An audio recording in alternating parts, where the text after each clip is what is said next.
welcome to Quincy, our host for today, and she's going to take us through the wonderful world of canning. And take it away, Quincy. Thank you. All right. Thank you, Meg. Welcome, everyone. I know that some of you might be feeling a little shy, but I do encourage, if you're following along, you might want to turn your camera on, because especially if you're trying to figure something out and you have a question. Oh, hi, Mary Jane. Then it'll be easier for me to see where you're at and what you're asking about. So welcome to Yes You Can, our quick introduction to basic home canning. And I'm going to get right into it. So first I want to see, is anyone following along? Like, is anyone trying to do the canning with me? No.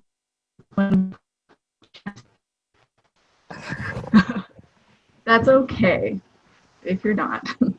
I don't see any yeses, so. Quincy, okay. Yes. It's Wadana, yes. Hello. I am following along. Okay, well then, this is all for you. Let's go. So the way that I've designed this class is I want you to actually see what it looks like when it comes out. So we're going to can right away. We're just going to jump right into it. So you're going to need your funnel. You're going to need your pot of boiling water. Hopefully that's boiling. If not, that might take a little while. So that's okay. You're going to want your applesauce nearby, preferably a little bit warm. So if you made it recently, it probably is still warm. And then you're going to want all your jars. So I'm using 125 mils and 250 mils, so half cup, full cup jars. That's what I like to do for applesauce. And you're going to want your lids in the water, as I mentioned.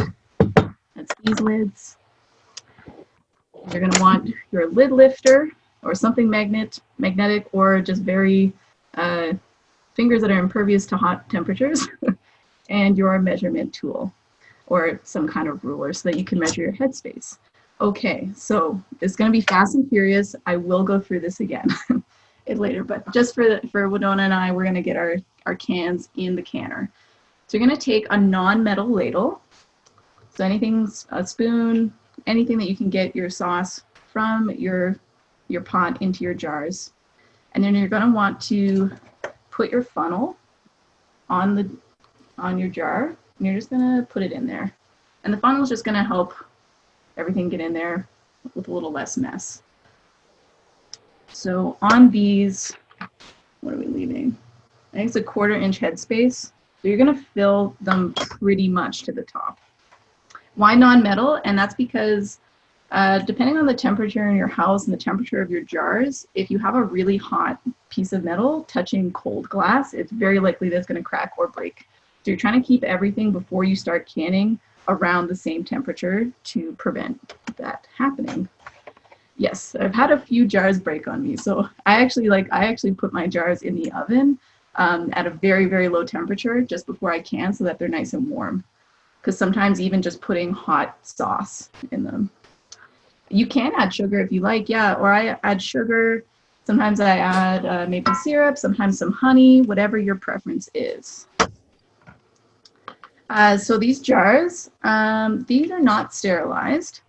Because these are ones I've been using for a while, and I know that as soon as I'm done using them, I just put them directly in the dishwasher and I store them with the lids on, so I know they're very clean. I do always give them a wash and a dry.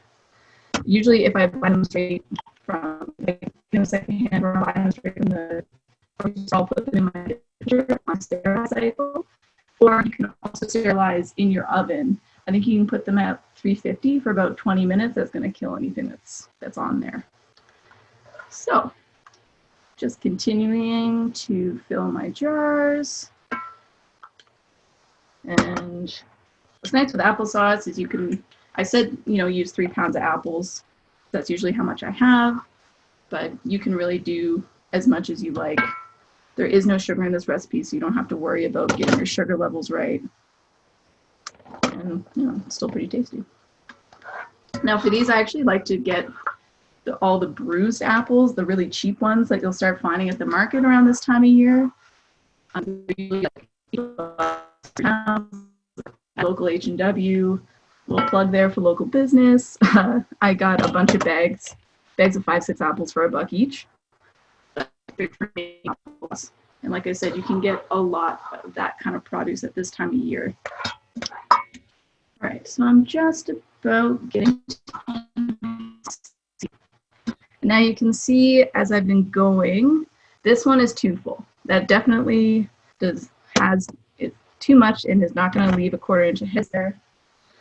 So I'm going to get a little spatula, again, something that's non-metal, trying to avoid anything metal coming into contact with it. Again, just because of the risk of cracking. Okay. While I'm just doing this, has anyone had any canning experience before? You can just tell me in the chat there. You can unmute yourself.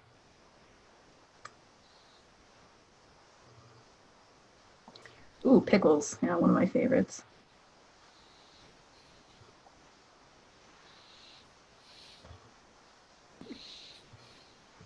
Oh, best available.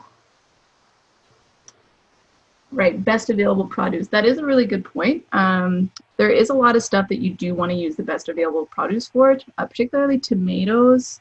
Tomatoes can go kind of funny on you, and to me, I think that's mostly a taste thing. But especially apples, I use bruised all the time, especially for applesauce. If I'm making like an apple pie filling, I'm going to use some nicer, fresher examples. And I do trim the really bruised stuff. You're good dog. Dabba. Yeah, leftover homemade cranberry sauce, wine jelly, delicious. Tomato sauce and jams. Have you tried tomato jam? It's one of my favorites. You don't even have to peel the tomatoes, which is one of the most time-consuming things in the world. Okay. So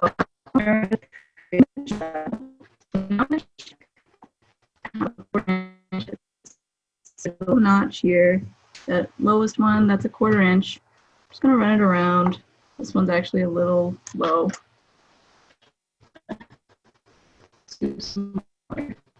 Now you're probably asking yourself, why is the headspace important?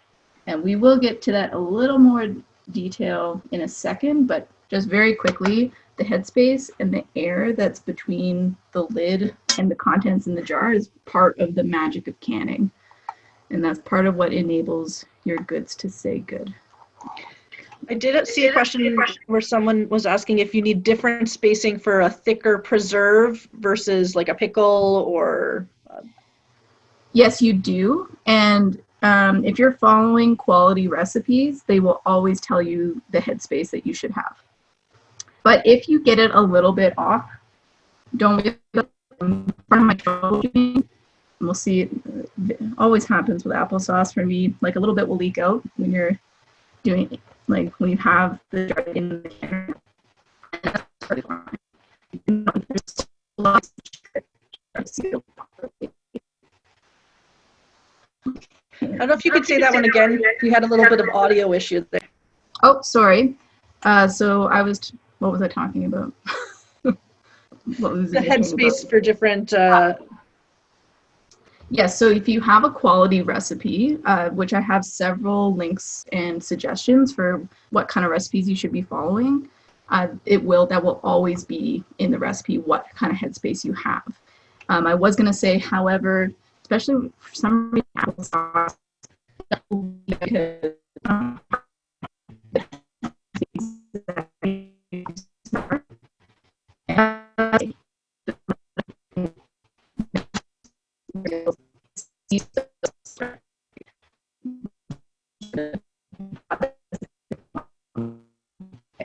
so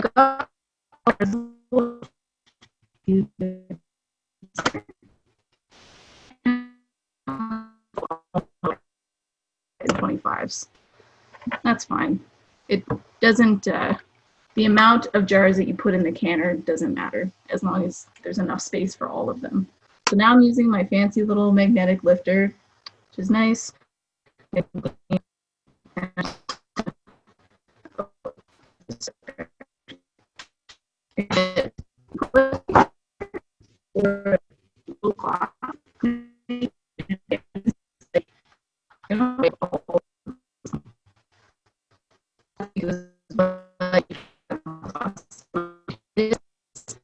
It's just going to help the seal properly, and it's also going to be a heck of a lot easier to open. So you're not going to have sticky applesauce gluing everything down.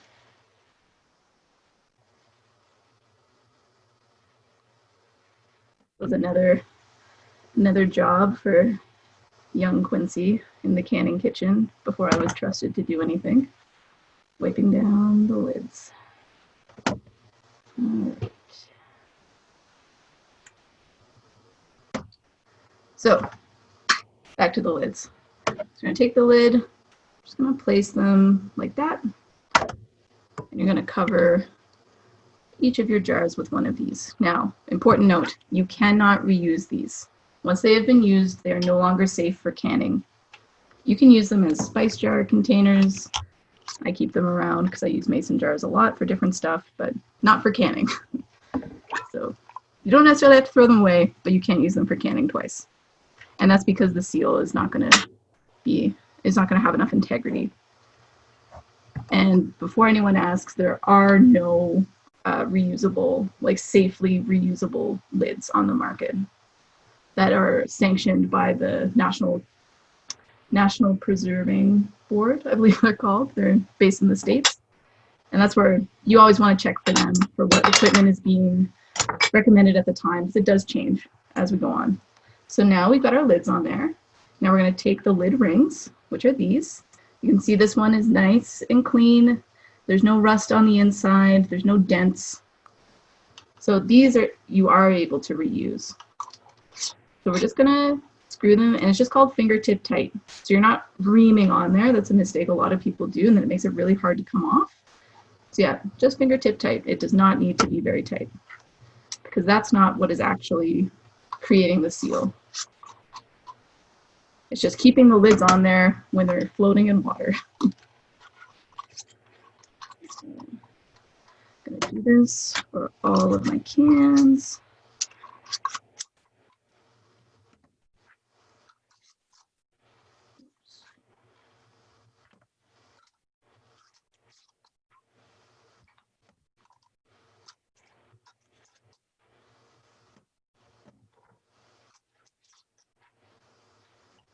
All right, so those are all ready to go. Now, onto our canner. So I've had this big giant pot of boiling water on for the last hour. That's sometimes how long it takes to get going. It's a lot of water. So I always recommend to get that going before you start the rest of your recipe. Now, this is the wire rack. This is what we're gonna put our jars in. And this just keeps the glass from sitting basically on your hot burner on the bottom of the pot. And that's just better for them. If you don't have one of those, apparently you can use kitchen towels. I have never done that, so I can't personally vouch for that. Now I'm using very hefty duty silicone gloves here, because right now with these tiny little jars, my hands are totally in this boiling water.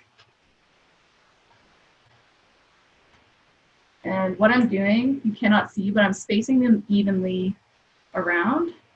And you'll notice the first time you put them in there, these jars like to tip over. So you are trying to balance them as best as you can.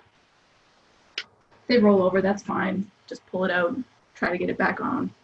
You're putting them bottom side down.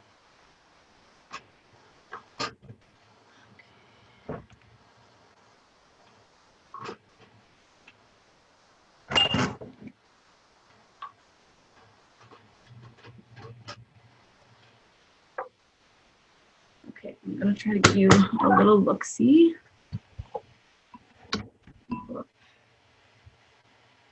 So that's what they look. You can see they're not all straight, but that's fine. As long as the tops are facing up. Now I'm gonna very carefully lower this in. You can take this moment if you need to straighten any of them. I don't look all good. Then I'm gonna put the lid back on. I'm gonna set my timer. Now you only need 20 minutes for this recipe, but given the altitude and the fact that I actually spent quite a bit of time with the lid off there, I always give it an extra 5 minutes just to make sure. So again, I'm setting my timer for 25 minutes. And if you do not have really nice silicone, like waterproof oven mitts, you can also use your jar lifter at that point. Sorry, I should have demonstrated that. In which case you would just lift your jar, put it down like that, and then you wouldn't have to touch it. Wanted to know that the water has to cover the top of the jars when it's in the canner, right? Yes, yes, you should have at least an inch, I would say. Yeah, I do. Thank you for reminding me. At least an inch. If at this time you don't, like, you put them in, you're like, oh crap, I did not have enough water in there. That's why I always keep a freshly boiled kettle on hand, and then you can just kind of top it up. 20-25 minutes. So the time also depends on the recipe. So again, that if you're following a quality recipe, you should always have the time in there. And then again, I said there is a bit of consideration you want to have for the altitude here. We're not at sea level. So I always add a few minutes just because. Why not? It's not going to hurt anything. Yes, the water is at a roiling boil. Sorry, I didn't show you what that looked like, but it is violently bubbling. There's lots of bubbles happening, lots of steam, and there's kind of a hissing that you can hear. Okay, so now that we've done that, I'm going to bring you over here, and then we'll start to talk about some more aspects of canning. So just give me one quick minute.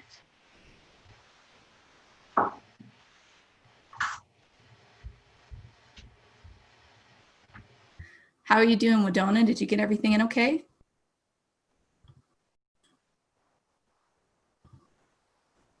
I'm just waiting. I want to get my lids a little bit hotter before I put them on, so I'm kind of one step behind you.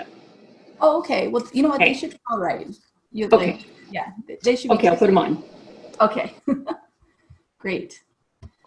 I did have somebody, I think got missed in the chat, who asked, can you have too much headspace? So if you have just half a jar left of applesauce, is that too much space to put it in?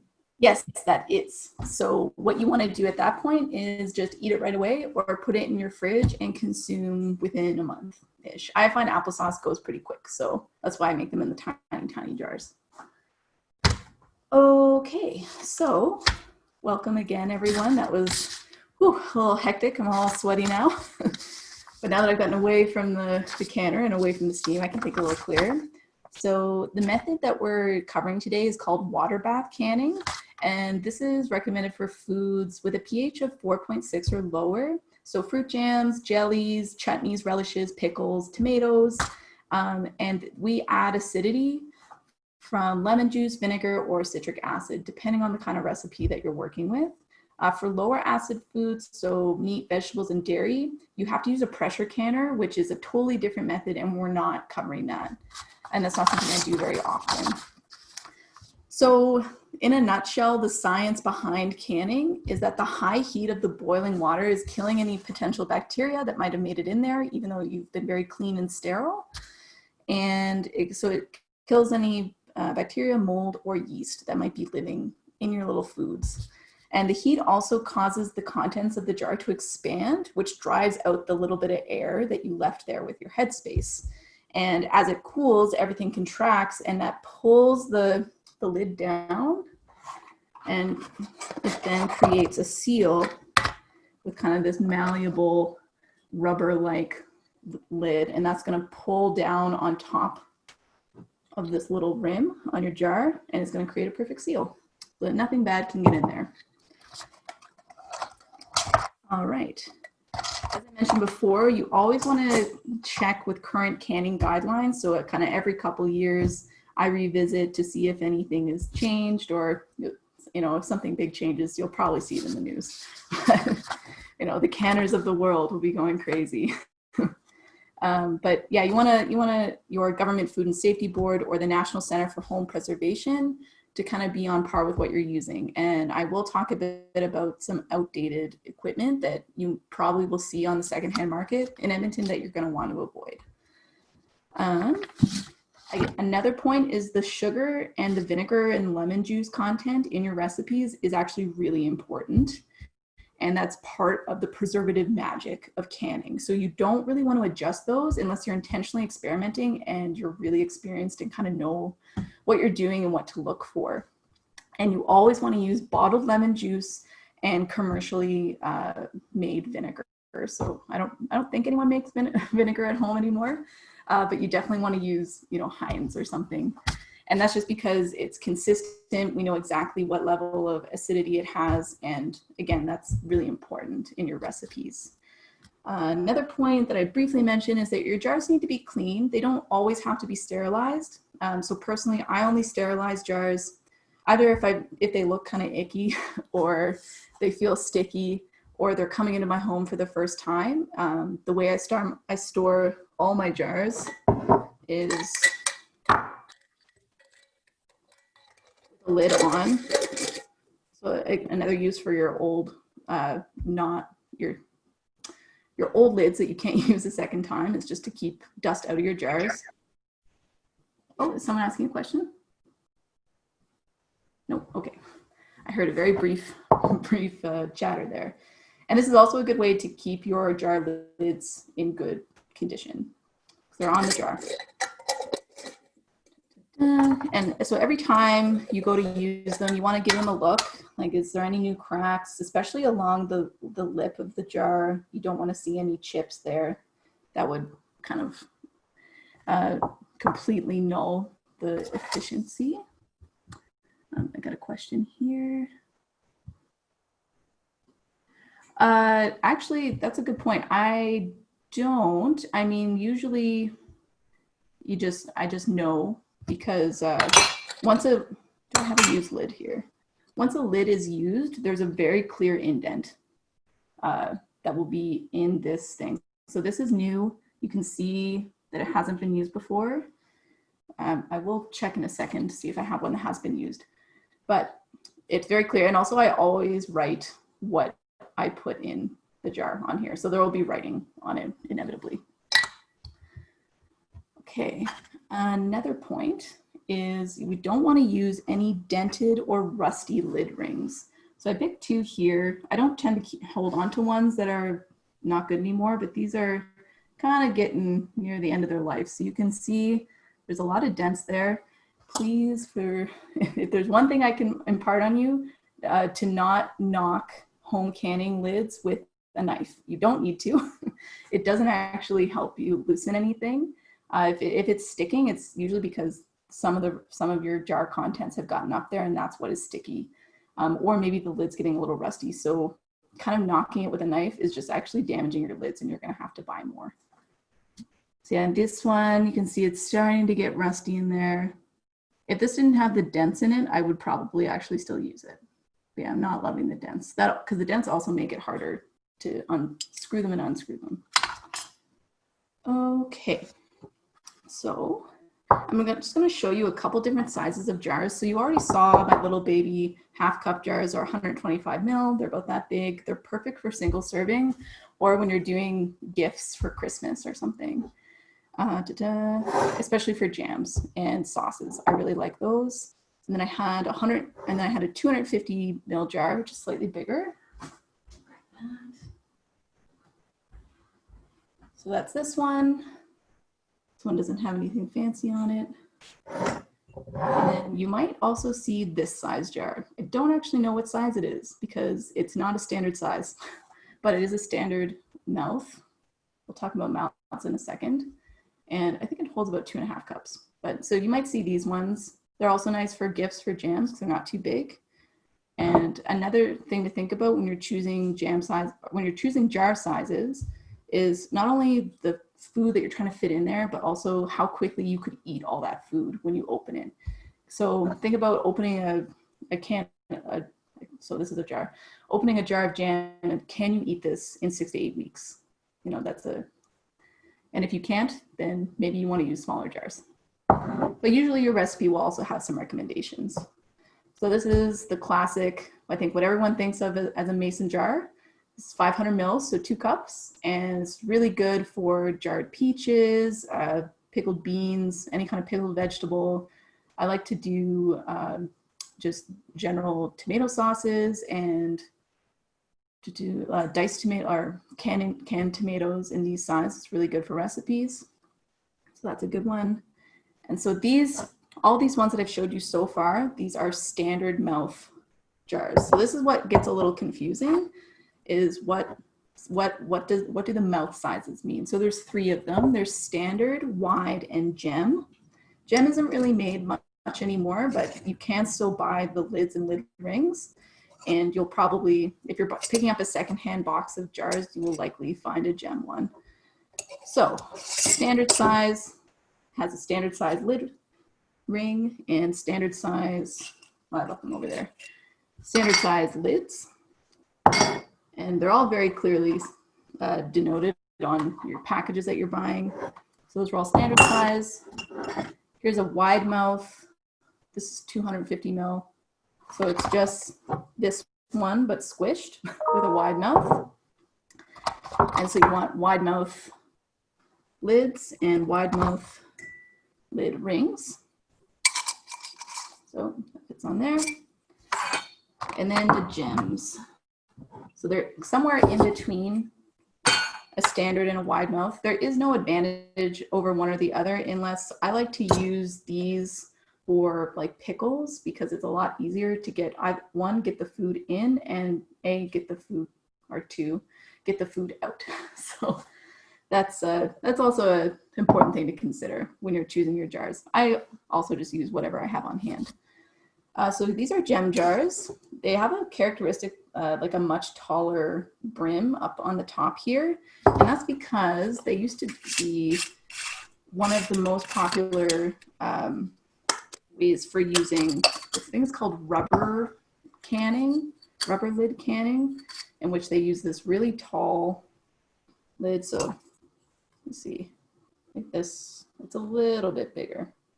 That's how you know, you're like, I don't know about this one. So, and these have the glass lids.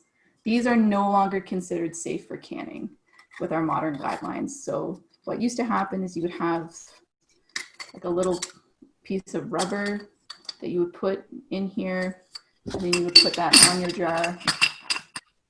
Anyway, that's no longer considered safe, so please don't do it. However, they make really pretty decorations. So I have a bunch of these. They're really nice for putting lights in, or I use it as a candle holder. They're really pretty. They often have like a big made in Canada thing. They usually say gem on them or jewel. They're nice. A little more aesthetic, those ones. So again, there isn't really much of an advantage to the different sizes and the different lids. It's all kind of your personal preference, although I do recommend stuff like pickles, you want to use a wider mouth. It's just easier.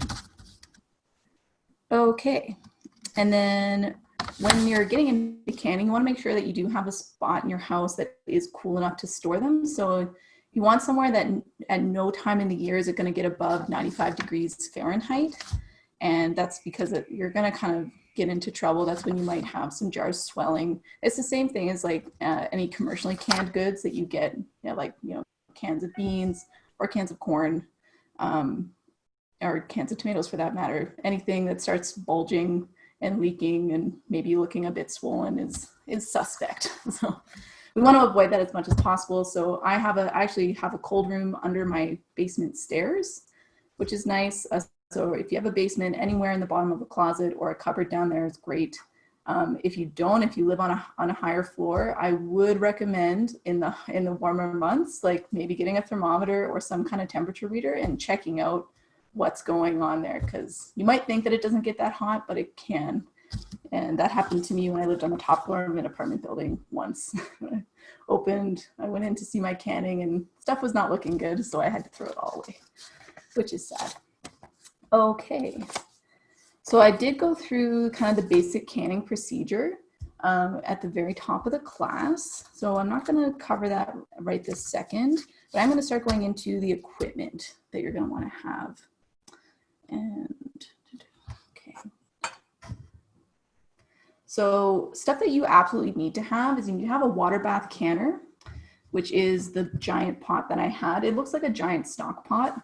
I'll give you a quick look again. here. That's on my stove. So that's what it looks like. They're usually enamel, some type of enamel steel. You could use a basic stock pot though. You just want to have something that's big enough that when your jars are inside it, there's going to be about 1 inch of water covered. And you obviously want it to be tall enough so that it's not spouting water everywhere. And I would always take the biggest jar that you plan on using and making sure that you have enough clearance in that pot that you're going to use.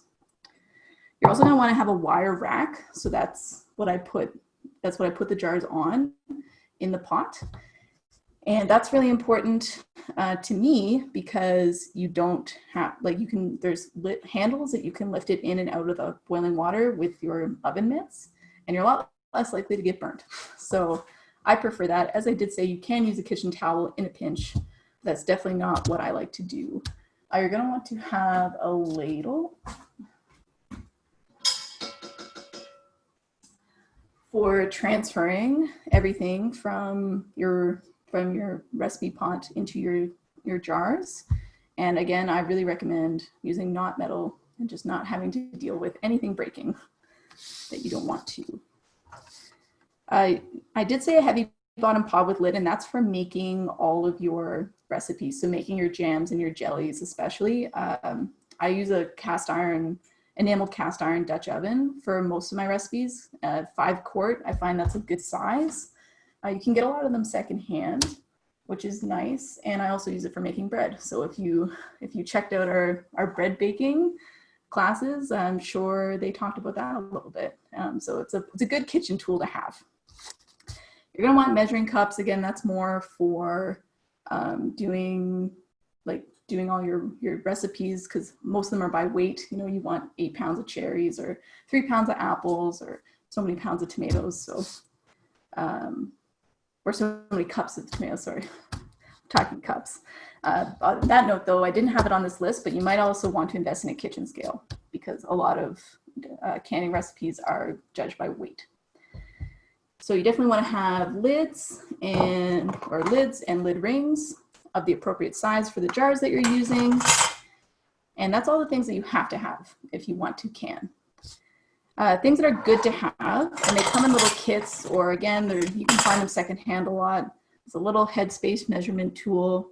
This one goes all the way up to 1 inch. And a magnetic lifter. It's also good to have. It's good for not burning your fingers and keeping things clean. And I like to have some kind of skewer. I did not demonstrate it with this because applesauce doesn't generally have this problem, but jams especially will get little air bubbles in when you're filling the jars, and that's not dangerous. There's no problem, but you can get more content in there if you go and you poke out all those air bubbles with a little wooden skewer. Again, try not to use metal. Okay, oh, and a funnel. Funnel is a must. It will say, well, I say it's a good to have, but for me it's a must because it saves you a lot of mess, especially when dealing with really, really hot jam. And I didn't have this on here, but a good pair of oven mitts, also really recommended. I use silicone because the water's not going to get in there. It's not going to burn me. So I also usually wear long sleeves when I'm canning. I am not, because I wanted to wear my nice EPL shirt, and it's really hot in my kitchen right now. But yes, long sleeves are helpful, again, because you're dealing with a lot of hot steam, hot ingredients, hot jars, it's hot stuff. Long sleeves are generally recommended. Okay, does anyone have any questions so far before I go into troubleshooting? I have a question. When you were talking about storing the jars, like in some place cool, how tight is the seal? Do I have to worry about like banging the jars together and breaking my seal? That has never happened to me. So like when it's properly sealed, like you shouldn't be able to take it off with just the force of your hands. Or like your nails, like I usually have to use a butter knife and like really yank on it to get that seal off. So I can't imagine that happening. I mean, you definitely don't want them jostling around too much because they're glass. But other than that, yeah. Okay, thank you. Yeah, no problem. Okay, so I have to I did not plug my computer in. I will be 1 minute.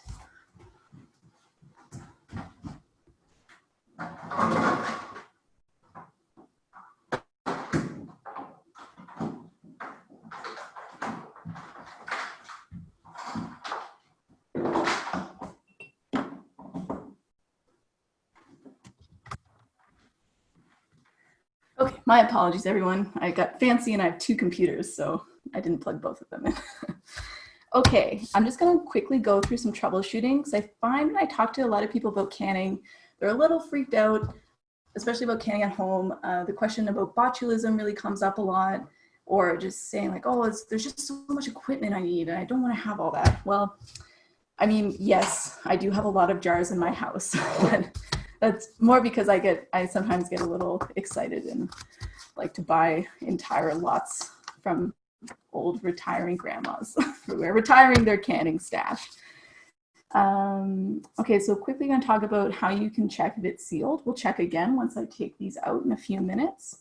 But sealed jars are going to stay concave, and you're not going to really be able to see it. But you're not going to be able to press them down. So like commercial goods, like that little pop, you should not be able to hear that. If you do, throw it away. It's not good. If you're unsure, if you're like, I don't know if that's moving in and out or not, because that can happen sometimes, just unscrew the lid ring and just try to lift. So this obviously isn't sealed, but just lift just by that.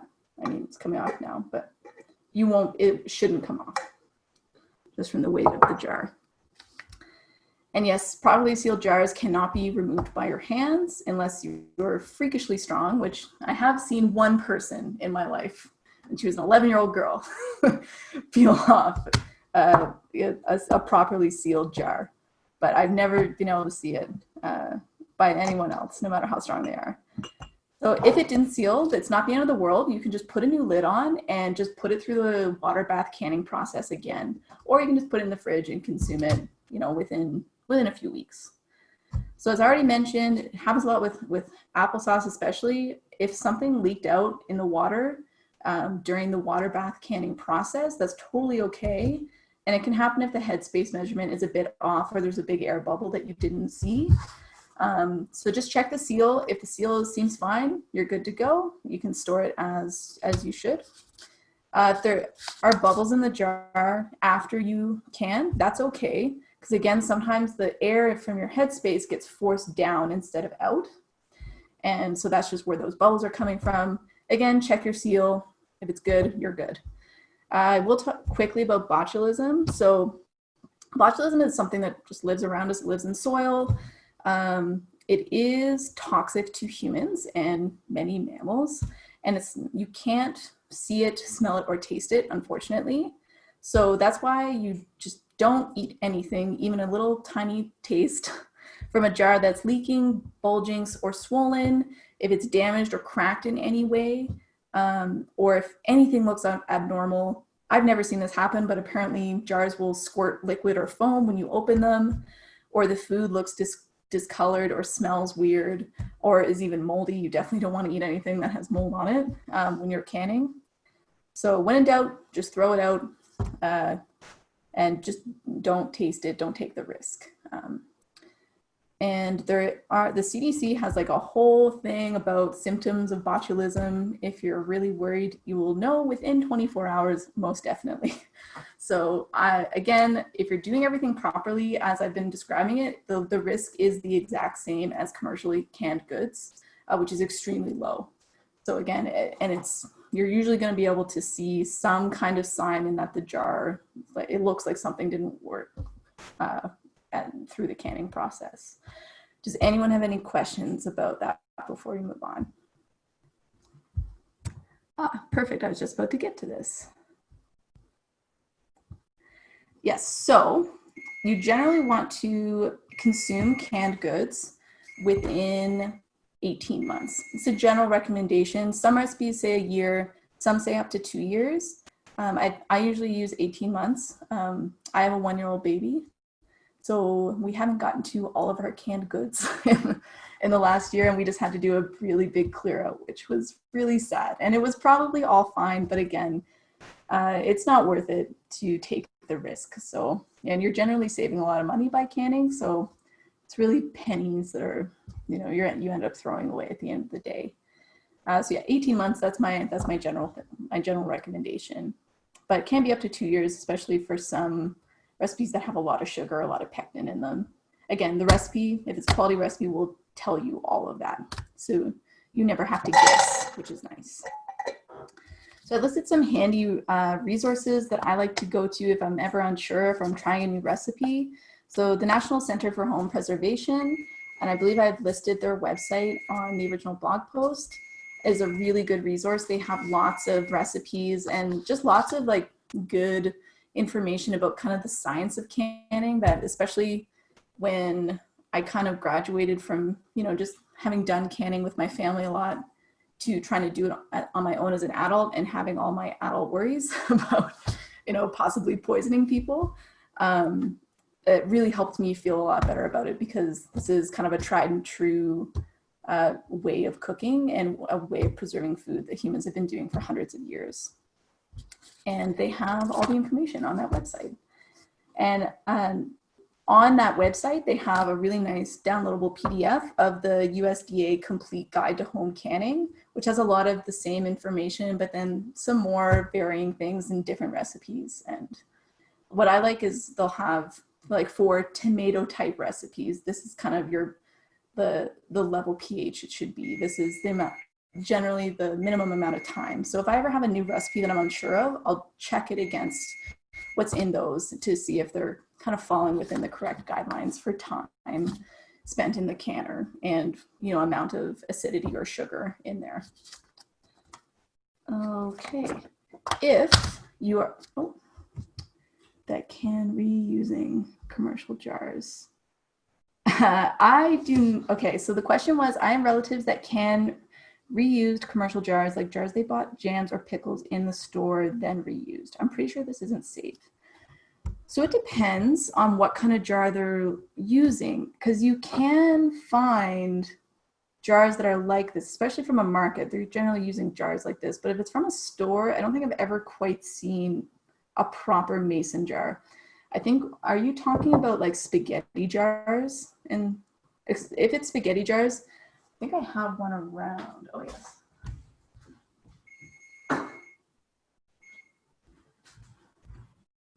So you just ignore the bacon fat that's in there.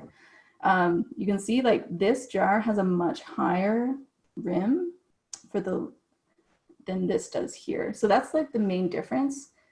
I'm trying to think of it now. It's mostly the seal on the top that you should be worried about. So I don't think that will, yeah, that doesn't really create like, so I'm just screwing this and it's not really screwing on. I don't use commercial jars like this.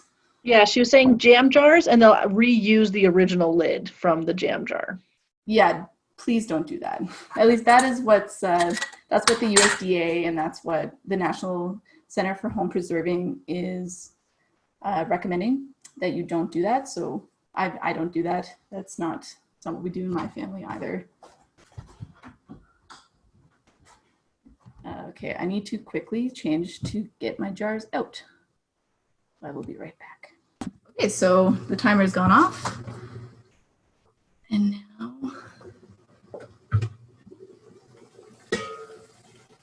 so these have been going for a good long while now. I'm going to turn this off so it's no longer boiling. This is what you want silicone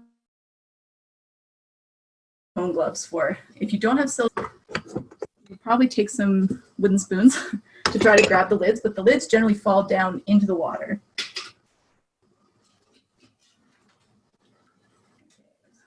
It's nice. I'm just going to place those there.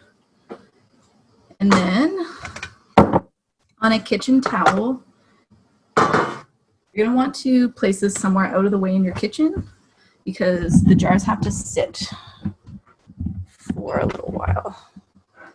You know what? I'm just going to leave that there. Okay, so you're going to use your trusty lid lifter, which I left over here. And actually, So since these are really tiny ones, they're actually sometimes easier to grab with mitts. I'm just going to put them right down on that kitchen towel. What you want the kitchen towel for is to kind of catch all this water that's about to come off the jars, and also to kind of act as a barrier between the really hot jars and your kitchen surface. Again, if the surface is really cold, you might have some cracking issues, or you might damage your kitchen surface, which isn't good.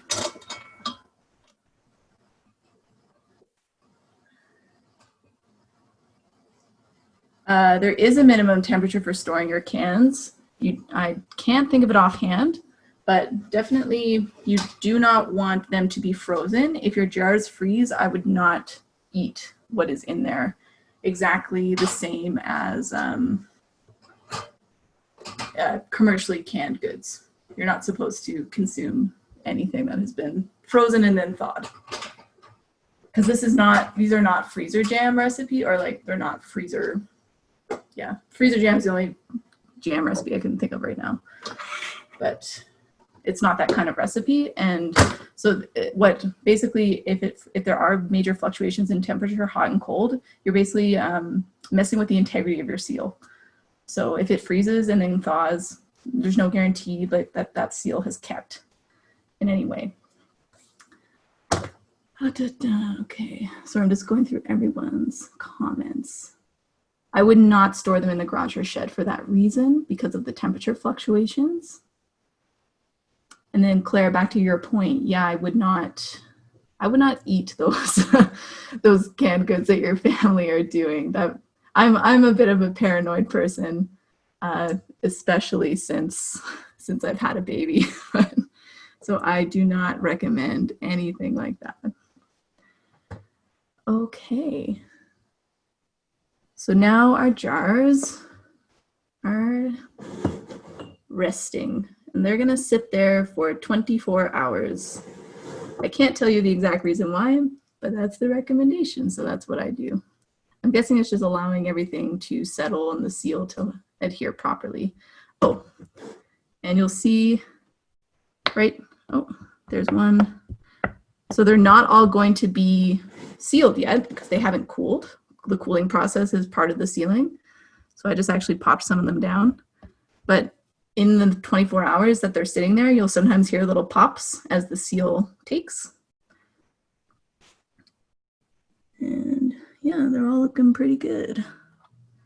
So actually, you can actually take these off at this point if you want. I don't recommend because they're really hot.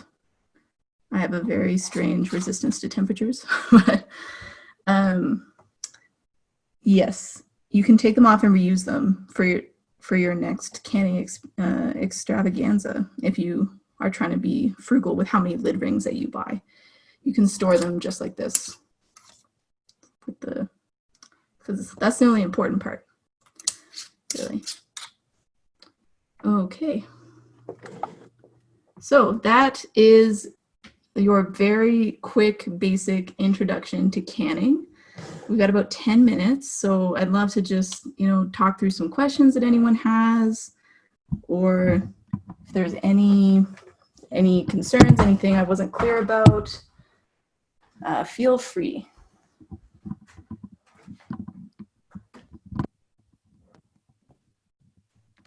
Suzanne was saying it's a good tip about the rings, that she didn't know that she could actually just take them off once it was sealed and use them that quickly. No questions.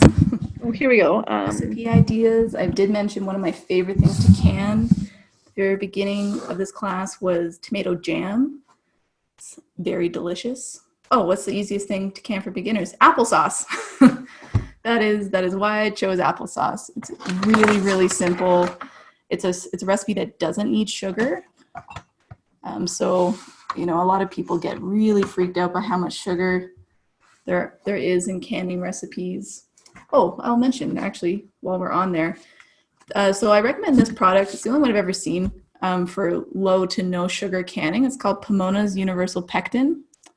And this is really big in the diabetic community, or anyone who's trying to be more health conscious for whatever reason.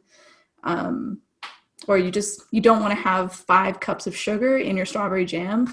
which to me is really excessive. So I use this for a lot of fruit jams because I find the taste way too sweet. So Where I get the tomato jam recipe, it's actually from the Joy of Cooking. I think it's still in the most recent edition that came out last year, but I haven't been able to find it online, which is a shame. But I know that we have it at EPL. So, and I believe we have an ebook version as well.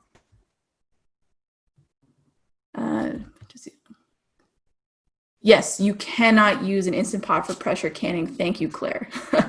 I don't own an Instant Pot, so it's not something I think about very often. But yes, a pressure canner, which I mentioned at the beginning of the class, is a different kind of process, and it's, the pot looks kind of similar, but the lid like locks on, and it gets to an extremely high temperature.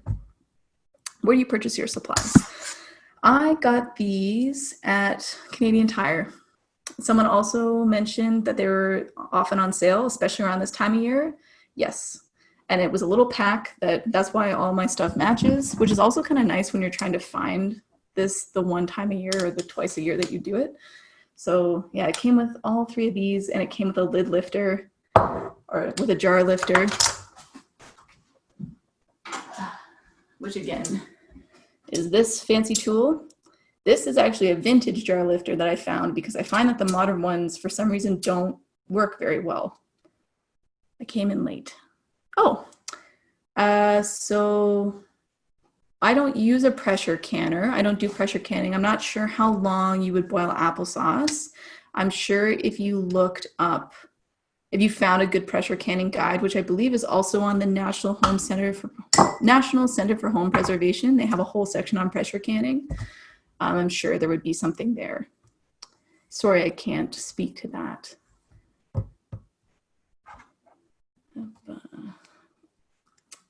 Anything? Oh yeah, you can find a lot of this stuff secondhand, especially the jars.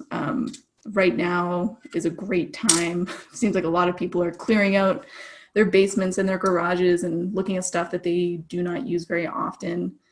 I do really like to have a proper water bath canner, like a dedicated pot with the wire rack that fits. I actually have 2 of them because when you really get into canning and when you're starting to do really big batches, which is actually the most economical, especially right now, when the harvests are coming in, you can go buy giant boxes of produce either directly from the farmers at the market, or I like to go to H&W. That was a tip I got from a kind grandma who I bought a bunch of jars from, was to check out the H&Ws. They'll give you lots of case lots for really good prices on fresh produce that's normally local, which is really nice. What are good things? Okay, so I would look out for, buying these kinds. I mentioned buying these old gem jars with these glass lids, mostly because that means they're definitely older. So I would be starting to get worried about like what how the jars are doing, because if they're older, it's generally you'll start to find chips around the lid, the brim. And other than that, most things you can get secondhand. Obviously, you need to buy these new. But especially I find around November, kind of post-canning season, I found these in the dollar store. And so I usually pick up a ton of them. Instructions said to leave peel on. Okay, that's a really good question. So peeling. This is a big point of debate in my family. There is a thought that you have to peel fruit or any kind of produce in order to can safely. I don't think that's true. I've never found anything that proves that. It's more of a taste and a texture thing. I really like to leave the peels on almost everything that I cook with generally, as not only for the nutritional value and the added fiber, but I just find it's a more pleasant mouthfeel to me. So even peaches, when I can peaches, I leave the peels on, which a lot of people don't love. I really like it. I think it gives the peach a much better bite when you're biting into them. And so yeah, it's a personal preference thing, not really a safety thing. It will change the color. I love leaving, if I have a bunch of beautiful red apples, I love leaving the peel on because it makes your applesauce this beautiful pink color. That's really nice. I will warn, if you're going to be canning apricots or peaches and you leave the lid on, the water might start to look, or the syrup might start to look a little brown, but that's just from like having left the peel on. There's nothing wrong with your canned product as long as the seal's good and everything else looks right.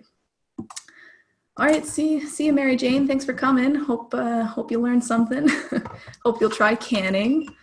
Even if you just try one recipe, I'm sure you'll fall in love with it. And all of your friends will fall in love with you.